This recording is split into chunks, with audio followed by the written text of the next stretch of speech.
அன்பான ஓப் சேனல் நேயர்களே, மீண்டுமாக உங்களை சந்திப்பது நான் மிகவும் மகிழ்ச்சி கொள்கின்றேன். நாம் தொடர்ச்சியாக எழுந்திருங்கள் வாலிபர்களே, இது உங்களுடைய காலம் என்ற தலைப்பின் கீழாக நாம் தேவ செய்தியை நாம் கேட்டு வருகிறோம். இந்த நாளிலும் கூட நாம் கேட்க இருக்கக்கூடிய செய்தியின் தலைப்பு, நீங்கள் ஒரு மனித சேனை, you are one man army. இன்று வாலிபர்கள் அவர்கள் ஒரு மனித சேனையாக இருக்கிறார்கள். அவர்கள் நினைத்தால் எதை வேண்டுமானாலும் சாதிக்கலாம். வாருங்கள் ஜெபத்தோடு இன்றைய செய்தியை நாம் தியானிப்போம். நேசிக்கிற அன்பின் ஆண்டவரே, இந்த நேரத்தை தந்த கிருபைக்காக உம்மை ஸ்தோத்திரிக்கிறேன். இந்த நாளிலும் கூட கர்த்தாவே, இந்த செய்தியை கேட்கும்படியாய் அவளோடு காத்திருக்கக்கூடிய அனைவரும் இந்த கருத்தில் சமர்ப்பிக்கிறோம். அவர்களை ஆசீர்வதிங்க, பலப்படுத்துங்க. விசேஷமாய் வாலிபர்களோடு கூட கர்த்தர் நீர் பேசும்படியாய் ஜெபிக்கிறேன். இயேசுவின் நாமத்தினால் கேட்கிறோம் எங்கள் பிதாவே, ஆமென். கிறிஸ்துவுக்குள் பிரியமானவர்களே, இந்த உலகத்திலே நீங்கள் எதை சாதிக்க வேண்டும் என்று நினைத்தாலும் உங்களால் சாதிக்க முடியும்.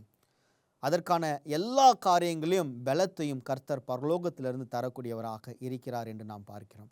ஆனால் நாட்கள் செல்ல செல்ல, வருடங்கள் செல்ல செல்ல, நமக்கு வயது ஆக ஆக நாம் முதுமையை அடையும் பொழுது நம்முடைய இருதயம் என்ன சொல்லும் என்று பார்க்கும் பொழுது, நம்முடைய எண்ணம் என்ன சொல்லும் என்று பார்க்கும் பொழுது, வயதாகிவிட்டது, உங்களால் இது செய்ய முடியாது, அவ்வளவுதான் என்று சொல்லிவிடும். ஆனால் வேதம் சொல்கின்றது, உன்னுடைய வாழ்க்கையிலே நீ எந்த நிலையில் இருந்தாலும், எந்த வயதில் இருந்தாலும், நீ கர்த்தரை தேடும் பொழுது கர்த்தர் உனக்கு பலன் கொடுப்பார் என்று சொல்லப்பட்டு இருக்கிறதை பார்க்கிறோம். ஆனால் இந்த நாளிலே நாம் படிக்கக்கூடிய ஒரு தலைப்பு என்ன என்று பார்க்கும் பொழுது, வேதம் ஏன் வாலிபர்களை அதிகமாக கவனம் செலுத்துகின்றது? வாலிபர்கள் ஏன் அவர்கள் ஒரு சேனையாக இருக்கிறார்கள், அவர்கள் ஒரு பலவான்களாக இருக்கிறார்கள் என்று நாம் பார்க்கும் பொழுது, வாலிப பருவம் மிகவும் முக்கியமான பருவமாக இருக்கிறது. இந்த பருவத்தில் கிறிஸ்துக்கென்று அவர்கள் தங்களை அர்ப்பணிக்காவிட்டால் அவர்களை கொண்டு ஆண்டவர் செய்ய நினைத்த அனைத்து காரியமும் தடைபட்டு போய்விடும். அப்படி என்றால் வாலிப பருவத்துக்கு பிறகு செய்ய முடியாதா என்று கேட்டால், நிச்சயமாக வாலிப பருவத்துக்கு பிறகு செய்ய முடியும். ஆனால் வாலிப பருவத்துக்கு பிறகு உங்களுடைய வாழ்க்கையிலே இன்னும் அதிகமான கஷ்டங்கள், சோதனைகள், பிரச்சனைகள், குடும்பங்கள், பிள்ளைகள் என்று வரும் பொழுது உங்களுடைய வாழ்க்கையிலே நீங்கள் ஆண்டவருக்கென்று செய்ய நினைத்ததை நீங்களே செய்யாமல் போகக்கூடிய சூழ்நிலைகளும் ஏற்பட்டுவிடும். அதையும் தாண்டி ஒரு சிலர் ஆண்டவருக்காக பெரிய பெரிய காரியத்தை இன்னும் செய்து கொண்டுதான் இருக்கிறார்கள். ஆகையால் வாலிபர்கள் தங்களுடைய வாலிப நாட்களில் கர்த்தரை நினைக்க வேண்டியது அவசியமாக இருக்கிறது. பிரசங்கி 12:1 நாம் வாசிக்கிறோம், வாலிபனே, உன் இளமை பருவத்திலே நீ கர்த்தரை நினை என்று வேதம் சொல்லக்கூடியதை பார்க்கிறோம். அப்படி என்றால் உன்னுடைய வாலிப நாட்கள் விலையேற பெற்றது. உன்னுடைய வாலிப நாட்கள், அந்த நாட்களை நீ சரியாய் செலவழிப்பாய் என்றால் உன்னுடைய வாழ்க்கை இன்பமாக இருக்கும் என்று நாம் பார்க்கிறோம். வேதாகமத்திலே அநேக வாலிபர்களை குறித்து சொல்லப்பட்டு இருக்கிறதை நாம் பார்க்கிறோம். நிச்சயமாகவே இந்த ஒவ்வொரு வாலிபர்களுடைய கதையை நாம் கேட்கும் பொழுது நமக்கு உற்சாகத்தை அளிக்கக்கூடியதாக நாம் பார்க்கிறோம். யோசேப்புடைய கதை சொல்லப்பட்டு இருக்கிறது, தானியேலுடைய கதை சொல்லப்பட்டு இருக்கிறது, எரேமியா தீர்க்கதரிசியுடைய கதை சொல்லப்பட்டு இருக்கிறது, நம்முடைய கர்த்தராகிய இயேசு கிறிஸ்து அவருடைய கதை சொல்லப்பட்டு இருக்கிறதை பார்க்கிறோம். அனைவரையும் நாம் பார்க்கும் பொழுது கர்த்தர் அவர்களை எடுத்து வல்லமையாய் பயன்படுத்தினார் என்று பார்க்கிறோம். அதே கர்த்தர் என்று இதை பார்த்து கொண்டிருக்கக்கூடிய அருமையான வாலிப சகோதரனே, அருமையான வாலிப சகோதரியே, கர்த்தர் உன்னை எடுத்து பயன்படுத்த ஆயத்தமாக இருக்கிறாய். உன்னுடைய வாழ்க்கையிலே நீ என்ன சோதனைக்குள் கடந்து சென்றிருந்தாலும் சரி, அவர் உன்னை எடுத்து பயன்படுத்த ஆயத்தமாக இருக்கிறார். ஏனென்றால் ஆண்டவர் உன்னை ஒரு சேனையாக பார்க்கிறார், ஆண்டவர் உன்னை ஒரு பலவானாக பார்க்கிறார் என்று நான் என்ன பண்ணுறேன்னா, நம்ம வேதாகமத்திலே பார்க்கிறோம். ஆம், சங்கீதம் 127 4, 5 நாம் வாசிக்கும் பொழுது, வாலிபன் பலவான் கையில் இருக்கக்கூடிய அம்புக்கு சமமாய் இருக்கிறான் என்று, ஒரு வாலிபனை ஒருவன் பயன்படுத்த வேண்டும் என்றால் அவன் பலவானாக இருக்க வேண்டும் என்று வேதம் சொல்லக்கூடியதை பார்க்கிறோம். அப்படி என்றால் வாலிபன் பலவானாய் இருக்கிறான், வாலிபன் பலத்தால் நிறைந்தவனாய் இருக்கிறான் என்று வேதம் சொல்லக்கூடியதை பார்க்கிறோம். மார்க் 2 4 வாலிபர்களை குறித்து சொல்லப்பட்டு இருக்கிறதை பார்க்கிறோம். திமிர்வாதக்காரனை ரட்சிக்கப்பட வேண்டும் என்று அந்த திமிர்வாதக்காரனை இயேசுவின் அண்டையிலே அவர்கள் அழைத்து சென்றார்கள் என்று சொல்லப்பட்டு இருக்கிறதை பார்க்கிறோம். இது போன்ற பல வாலிபர்களை குறித்து வேதாகமத்திலே சொல்லப்பட்டு இருக்கிறதை பார்க்கிறோம். பிரியமானவர்களே, இன்று நாம் நெகேமியாவை குறித்து நாம் பார்க்க போகின்றோம். இந்த நெகேமியா என்று சொல்லக்கூடிய இந்த தேவபக்தன் எப்படி ஆண்டவருக்காக தான் நினைத்த காரியத்தை அவன் செய்தான் என்று நாம் இங்கே நாளில் கூட பார்க்க போகின்றோம். நெகேமியா 1:2, என் சகோதரில் ஒருவனாகிய அனானியாவும் வேறு சில மனுஷரும் யூதாவிலிருந்து வந்தார்கள். அவர்களிடத்தில் நான் சிறையிருப்பில் மீதி தப்பின யூதரின் செய்தியையும் எருசலேமின் செய்தியையும் விசாரித்தேன். அதற்கு அவர்கள், சிறையிருப்பில் மீதியாக இருக்கிறவர்கள் அந்த தேசத்திலே மகா தீங்கையும் நிந்தையையும் அனுபவிக்கிறார்கள். எருசலேமில் அலங்கம் இடிபட்டதும் அதன் வாசல்கள் அக்கினியால் சுட்டெரிக்கப்பட்டதுமாய் கிடக்கிறது என்றார்கள். இங்கே நெகேமியா ஒரு காரியத்தை கேள்விப்படுகின்றார். தன்னுடைய ஜனம் எப்படி இருக்கிறார்கள், தன்னுடைய தேசம் எப்படி இருக்கிறது, அதனுடைய நிலை எப்படி இருக்கிறது என்று கேள்விப்பட்ட மாத்திரத்திலே வந்த அந்த 2 நபர்கள் சொல்லக்கூடிய செய்தி என்ன என்று பார்க்கும் பொழுது, எருசலேம் மதில்கள் இடிக்கப்பட்டு இருக்கிறது, அதை கட்ட யாரும் இல்லை, அந்த தூண்களை போட யாரும் இல்லை, இஸ்ரவேல் ஜனங்கள் கஷ்டத்தில் துன்பத்தில் இருக்கிறார்கள் என்று இதை அங்கே அவர்கள் சொல்கின்றார்கள்.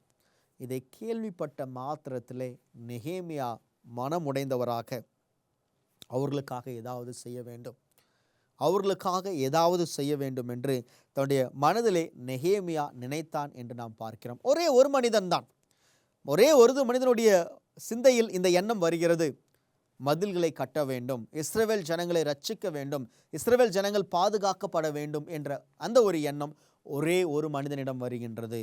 அந்த ஒரு மனிதனை ஆண்டவர் எடுத்து பயன்படுத்துகின்றார்.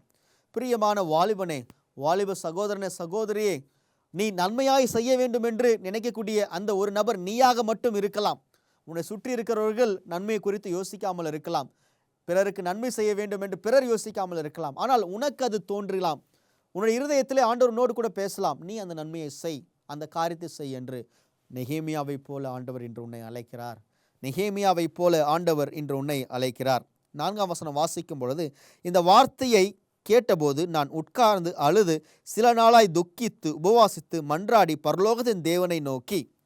இங்கே பார்க்கும் பொழுது நெகேமியா என்ன செய்கிறார் என்று பார்க்கும் பொழுது, இந்த செய்தியை கேள்விப்பட்ட மாத்திரத்திலே என் ஜனங்களை ரட்சிக்கப்பட வேண்டும், என் ஜனங்கள் மீட்கப்பட வேண்டும், அவர்களுக்காக நான் ஏதாவது செய்ய வேண்டும் என்று அவன் உபவாசித்து ஜெபித்தான் என்று பார்க்கிறோம். வாலிபனே, உன்னுடைய குடும்பத்திற்கு நீ என்ன செய்ய போகிறாய்? வாலிபனே, உன் உடன் பிறந்த சகோதரர்களுக்கு நீ என்ன செய்ய போகிறாய்? வாலிபனே, உன்னுடைய திருச்சபைக்கு நீ என்ன செய்ய போகிறாய்? வாலிபர்களே, உங்களை சுற்றி இருக்கக்கூடிய சமுதாயத்துக்கு நீங்கள் என்ன செய்ய போகிறீர்கள்? இங்கே நெகேமியா ஒரு செய்தியை கேள்விப்படுகின்றார். தன் இனத்தார், தன் ஜனத்தார் அவர்கள் அங்கே கஷ்டத்தில் இருக்கிறார்கள், மதில்கள் இல்லாமல் இருக்கிறார்கள் என்று கேள்விப்பட்ட மாத்திரத்திலே இருதயத்தில் குத்தப்பட்டவனாய் நெகேமியா அவன் தேவனிடத்தில் மன்றாடி ஜெபிக்கக்கூடியவனாக இருக்கிறான். அவன் ஏறெடுத்த ஜெபத்தை பார்க்கும் பொழுது, ஆண்டவரே, என்னுடைய பிதாக்கள் செய்த பாவத்தை மன்னியும், நீர் ஒருவரே வல்லவர், என்னுடைய ஜனங்கள் இப்படி இருக்கிறார்கள் என்று அவன் கண்ணீர் சிந்தி ஜெபிக்க ஆரம்பித்தான். நீங்கள் ஒரே ஒரு மனிதர்களாக இருக்கிறீர்களா? நன்மை செய்ய வேண்டும் என்று நினைக்கிற அந்த மனிதன் நீங்களாக மட்டும் இருக்கிறீர்களா? கவலைப்படாதீர்கள். மதில்களை கட்ட வேண்டும் என்று நினைத்த மனிதன் நெகேமியா மாத்திரமே. அவன் மாத்திரம் நினைத்தான், ஆண்டவர் காரியங்களை வாய்க்க செய்தார். நெகேமியாவை போல் நீங்கள் இருக்கிறீர்கள் என்றால் நீங்கள் செய்ய வேண்டிய காரியம் ஜெபிக்க வேண்டும், ஜெபத்தில் தரித்து நிற்க வேண்டும், ஜெபத்தில் உறுதியாக இருக்க வேண்டும். ஜெபத்தில் நீங்கள் தரித்து நிற்கும் பொழுது நீங்கள் ஒரு சேனையாக மாறுகிறீர்கள். நெகேமியா ஒரே ஒரு மனிதன்தான், ஆனால் அந்த ஒரே ஒரு மனிதனை கொண்டு ஆண்டவர் அந்த மதில்களை கட்டி முடித்தார். அங்கே இல்லங்களை கட்டி முடித்தார். அங்கே ஆலயங்களை அங்கே கட்டி முடிக்கக்கூடிய சூழ்நிலைகள் ஏற்பட்டதை நாம் பார்க்கிறோம். ஆம், நெகேமியாவை ஆண்டவர் எடுத்து பயன்படுத்தினார் என்று நாம் பார்க்கிறோம். நெகேமியா 2ஆம் அதிகாரத்தை நாம் வாசிக்கும் பொழுது 1ஆம் வசனம், அர்த்தசஷ்ட ராஜாவின் 20ஆம் வருஷம் நீசான் மாதத்திலே திராட்சை ரசம் ராஜாவுக்கு முன்பாக வைத்திருக்கையில் நான் அதை எடுத்து அவருக்கு கொடுத்தேன். நான் முன் ஒருபோதும் அவர் சமூகத்தில் துக்கமாய் இருந்ததில்லை. அப்பொழுது ராஜா என்னை பார்த்து, நீ துக்கமாய் இருக்கிறது என்ன? உனக்கு வியாதி இல்லையே, இது மனதின் துக்கமே ஒழிய வேறொன்றும் அல்ல என்றான். அப்பொழுது நான் மிகவும் பயந்து. இங்கே நாம் பார்க்கும் பொழுது நெகேமியா உடைய மனதில் இருந்த காரியம் என்ன என்று பார்க்கும் பொழுது, என் ஜனத்திற்கு ரட்சிப்பு வேண்டும், என் ஜனத்திற்கு அங்கே மதில்கள் கட்டப்பட வேண்டும், என் ஜனங்களுக்கு நான் ஏதாவது செய்ய வேண்டும் என்று அதை நினைத்து நினைத்து உபவாசித்து கண்ணீர் சிந்தி அழுது கொண்டிருந்தான், ஜெபித்து கொண்டிருந்தான். அவனுடைய முகம் துக்கமாக இருந்தது. ராஜாவுடைய அரண்மனையில் வேலை செய்யக்கூடிய ஒரு நபர், அவனிடம் நல்ல பணம் இருந்திருக்கலாம், நல்ல செல்வங்கள் இருந்திருக்கலாம், நல்ல உத்தியோகம், நல்ல ஊதியம் கிடைத்திருந்திருக்கலாம். ஆனால் இவனுடைய எண்ணம், இவனுடைய ஏக்கம் எல்லாம் என்னவாக இருந்தது என்றால், என்னுடைய ஜனத்திற்கு ஏதாவது நன்மை செய்ய வேண்டும் என்று. வாலிபனே, உன்னுடைய கண்களுக்கு முன்பாக அழிந்து கொண்டிருக்கக்கூடிய இந்த தேசத்தை நீதான் எடுத்து நிறுத்த வேண்டும். உன்னுடைய கண்களுக்கு முன்பாக அழிந்து கொண்டிருக்கக்கூடிய உன்னுடைய குடும்பத்தை நீதான் மீட்க வேண்டும். உன்னுடைய கண்களுக்கு முன்பாக அழிந்து கொண்டிருக்கக்கூடிய உன்னுடைய திருச்சபையை நீதான் எடுத்து நிறுத்த வேண்டும். ஏனென்றால் ஆண்டவர் சொல்கிறார், வாலிபனுக்கு ஆண்டவர் அவ்வளவு வல்லமையை கொடுத்திருக்கிறார், அதிகாரத்தை கொடுத்திருக்கிறார். அத்தனை இஸ்ரவேல் ஜனங்கள் பயந்து கொண்டு இருக்கும் பொழுது ஒரு சின்ன பையன் தாவீது கோலியாத்தை வீழ்த்த சென்றான் என்று பார்க்கிறோம். ஆம், நீ ஒருபோதும் சிறியவன் அல்ல, அவனுடைய பார்வையில் நீ விலையேற பெற்றவனாய் இருக்கிறாய்.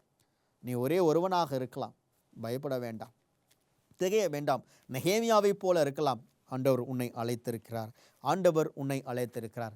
ராஜா இப்படி கேட்கும் பொழுது நெகேமியா சொல்கின்றார், அந்த பிரச்சனையை சொல்லும் பொழுது அங்கே ராஜா சொல்கின்றார், நீ போய் அந்த காரியத்தை நீ பார், அந்த காரியத்தை நீ செய் என்று சொல்லி அனுப்பக்கூடிய ஒரு காரியத்தை நாம் இங்கே பார்க்கிறோம். பிரியமானவர்களே, நெகேமியா வருகிறார், ஒரே ஒரு மனிதனாக வந்து அங்கே நிற்கக்கூடிய ஒரு காரியத்தை நாம் பார்க்கின்றோம்.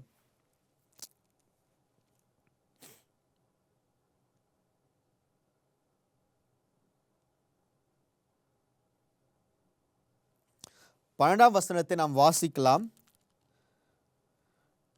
நான் சில மனுஷரை கூட்டிக் கொண்டு ராத்திரியில் எழுந்து நகர சோதனை செய்தேன். ஆனாலும் எருசலேமுக்காக செய்யப்படும் என் தேவன் என் மனதிலே வைத்ததை நான் ஒருவருக்கும் அறிவிக்கவில்லை. நான் ஏறிப்போன மிருகமே அல்லாமல் வேறொரு மிருகமும் என்னோடு இருந்ததில்லை.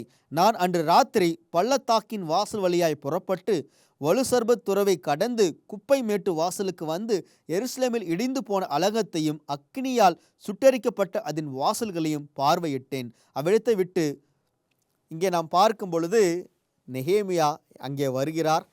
வந்து தன்னுடைய இருதயத்திலே ஆண்டவர் ஒரு காரியத்தை வைத்தார் என்பதை யாருக்கும் அவர் சொல்லவில்லை. இதை சாதிக்க வேண்டும் என்று அவர் முதலில் சென்று அந்த இடத்தை பார்க்கிறார், இடிக்கப்பட்ட மதில்களை பார்க்கிறார், சுட்டெரிக்கப்பட்ட அலங்கத்தை பார்க்கிறார், சபையை பார்க்கிறார். யாரிடமும் சொல்லவில்லை. ஒரு சில மனிதர்களை கூப்பிட்டு அந்த ராத்திரியிலே செல்கிறார். ஆனால் யாரிடமும் ஆண்டவர் தன்னுடைய இருதயத்தில் வெளிப்படுத்தினதை அவர் யாருக்கும் சொல்லவில்லை. அருமையான வாலிபனே, உன்னுடைய வாழ்க்கையிலே நீ ஒன்றை சாதிக்க வேண்டும், நீ மாற்ற வேண்டும் என்று நினைக்கிறாயா? நீ ஒரு பெரிய சேனையா இருக்க வேண்டும் என்று நினைக்கிறாயா? ஆண்டவர் சொல்லக்கூடிய காரியம், உன் இருதயத்திலே நினைத்ததை நீ பிறருக்கு அவ்வளவு சீக்கிரம் சொல்லிவிடாதே. நீ சொல்வதற்கு முன்பதாக அதற்காக அதிகமாய் ஜெபிக்க வேண்டும், அதற்காக உபவாசிக்க வேண்டும். அநேக வாலிபர்கள் இன்று அவருடைய வாழ்க்கையிலே ஏன் பெரிய காரியங்களை சாதிக்க முடியவில்லை என்றால், ஒரு செயலை அவர்கள் செய்வதற்கு முன்பதாகவே அதை அநேகர்களுக்கு சொல்லி விடுகின்றார்கள். அநேகர்களுக்கு சொல்லி விடுவதன் மூலமாக என்ன நடக்கின்றது என்று பார்க்கும் பொழுது, சொல்லிவிடுவதனால் என்ன நடக்கின்றது என்று நாம் பார்க்கும் பொழுது, அவர்களால் அதை சாதிக்க முடியாமல் போய்விடுகின்றது. அதிலும் யாராவது ஒரு சிலர் தான் சொல்லியதை நிறைவேற்றக்கூடியவர்களாக இருக்கிறார்கள் என்று பார்க்கிறோம். உங்கள் வாழ்க்கையிலே நீங்கள் வெற்றி பெற வேண்டும் என்றால், நெகேமியாவை போல நீங்கள் தனி மனிதனாக இருக்கிறீர்கள் என்றால், அந்த திட்டத்தை ஆண்டவர் உங்கள் இருதயத்தில் வைத்த திட்டத்தை, உங்கள் இருதயத்தில் இருக்கக்கூடிய அந்த எண்ணத்தை அவ்வளவு சீக்கிரம் யாரிடமும் சொல்லிவிடாதீர்கள். அதற்காக அதிகமாக ஜெபியுங்கள். கிட்டத்தட்ட நெகேமியா 4-6 மாதங்களாக இதற்காக ஜெபித்து கொண்டே இருந்தார், உபவாசத்தோடு ஜெபித்து கொண்டே இருந்தார். அதற்கு பிறகும், இந்த இடத்திற்கு வந்த பிறகும் அவர் பார்வையிடுகின்றார், எதை செய்ய வேண்டும் என்று திட்டமிடுகின்றார். அதற்கு பிறகுதான் அதை கட்டுவதற்கு என்ன ஆகும், நாம் என்ன செய்ய வேண்டும் என்ற முயற்சியை அவர் எடுக்கக்கூடியதை பார்க்கிறோம். என்று அநேக வாலிப பிள்ளைகள் தங்களுடைய இளமை பருவத்திலே அவர்கள் தோற்று போவதற்கு காரணம் என்ன என்று பார்க்கும் பொழுது, தன்னுடைய இருதயத்தில் நினைத்ததை அவ்வளவு சீக்கிரம் இன்னொரு நபரிடம் சொல்லிவிடுகிறார்கள். அதை குறித்து யோசிப்பதற்கு முன்பதாக, உன் வாழ்க்கையிலே நீ சாதிக்க விரும்பினால் ஆண்டவர் அந்த சாதனை உன் வாழ்க்கையிலே செய்வார். ஆனால் நீ ஒரு மனித சேனை, அதை ஒருபோதும் மறந்து விடாதே. நெகேமியாவை கொண்டு ஆண்டவர் மதில்களை கட்டினது போல உன்னை கொண்டு ஆண்டவர் நிச்சயமாகவே பெரிய காரியங்களை செய்ய வல்லவராக இருக்கிறார்.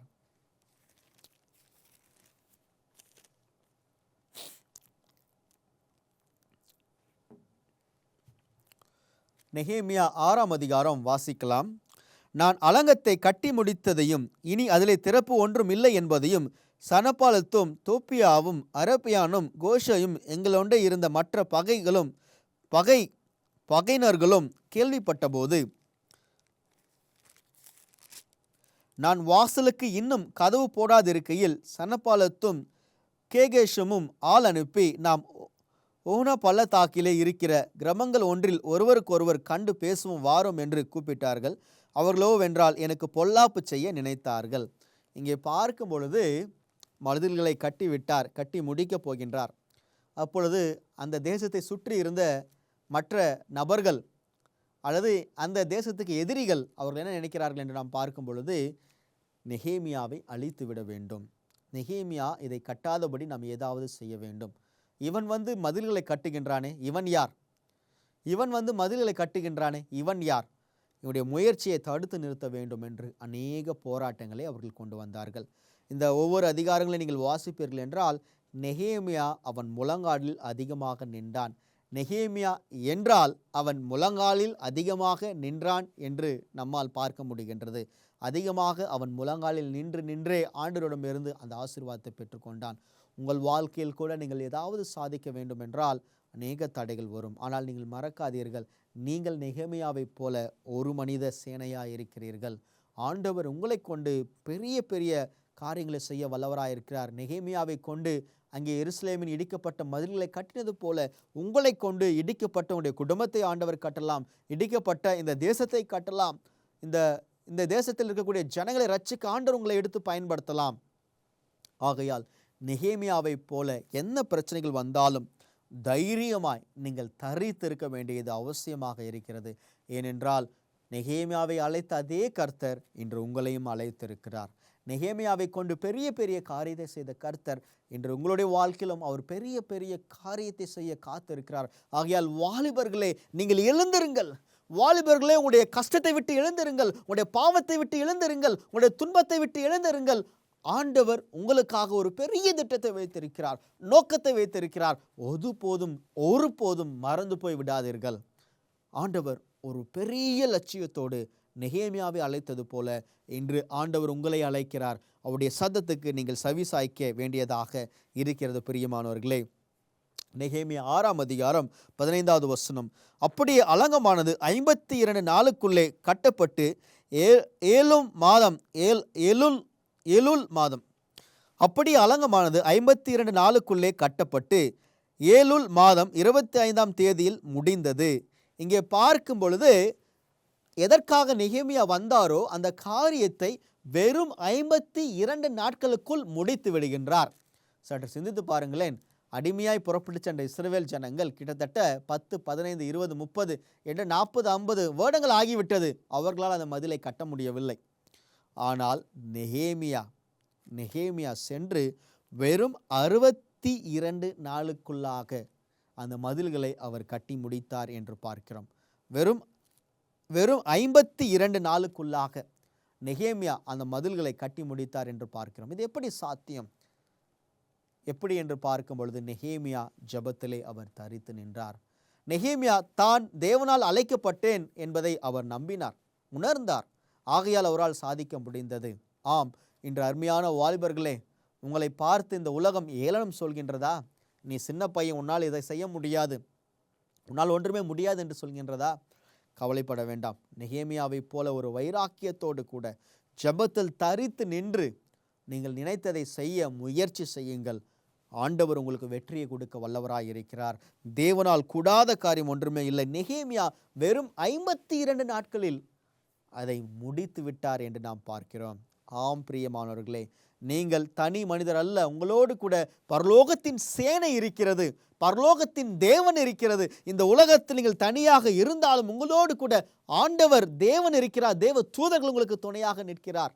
சங்கீதம் 91 நாம் வாசிக்கிறோம், நீங்கள் கீழே விழும்பொழுது தேவ தூதனுடைய பாதத்தை ஏந்தி கொண்டு செல்வார்கள் என்று பார்க்கிறோம். ஆண்டவர் சொல்கிறார், உன்னை தொடுகிறவன் கண் மணியை தொடுகிறார் என்று ஆண்டவர் சொல்கிறார். ஆகையால் பிரியமானவர்களே, நீங்கள் தனிமையானவர்கள் அல்ல. இந்த உலகத்தில் வாலிபர்களே, நீங்கள் தனிமையானவர்கள் அல்ல. கர்த்தர் உங்களோடு கூட இருக்கிறார். உங்கள் வாழ்க்கையில் என்ன போராட்டங்கள் வந்தாலும், கஷ்டங்கள் வந்தாலும், நீங்கள் தேவனுடைய சேனை, தேவனுக்காக நில்லுங்கள். தேவனுக்காக ஒரு சேனையை உருவாக்குங்கள். நெகேமியா இந்த மதில்களை கட்டுவதற்கு அவர் என்ன செய்தார் என்று பார்க்கும் பொழுது, அந்த இஸ்ரவேல் ஜனங்களை தனக்கு ஒரு படையாக உருவாக்கினார். தனக்கு உதவி செய்ய அவர் முன் வந்தார் என்று பார்க்கிறோம். ஆம், இந்த உலகத்தில் உள்ள ஜனங்களை ஆண்டவருடைய பரலோக ராஜ்யத்தை கட்டுவதற்கு நீங்கள் ஆயத்தப்படுத்த வேண்டியதாக இருக்கிறது. வாலிபர்களே, எழுந்து பிரகாசியுங்கள். இது உங்களுடைய காலம். வாலிப பெண்ணே, எழுந்து பிரகாசி, இது உங்களுடைய காலம். இந்த உலகத்தை நீங்கள் தலைகீழாய் மாற்றுங்கள். இந்த உலகத்தை ரட்சிப்புக்குள் வழிநடத்துங்கள். இது உங்களுடைய காலம். கண்களை மூடி நாம் ஜெபம் செய்வோம். நேசிக்கிற அன்பின் ஆண்டவரே, இந்த நேரத்தை தந்த கிருபைக்காக உம்மை ஸ்தோத்திரிக்கிறேன் அப்பா. இந்த செய்தியை கேட்ட அனைவரும் உடைய கரத்தில் சமர்ப்பிக்கிறோம். விசேஷமாய் வாலிபர்களை நீர் தொடுங்க தகப்பனே. அவர்களோடு கூட கர்த்தர் நீர் இருந்து அவருடைய பலப்படுத்துங்கப்பா. நெகேமியாவை போல அவர்கள் எழுந்து பிரகாசிக்க கிருபை செய்யுங்க தகப்பனே. கூட இருங்க, பலப்படுத்துங்க. இயேசுவின் நாமத்தினால் கேட்கிற எங்கள் பிதாவே, ஆமென்.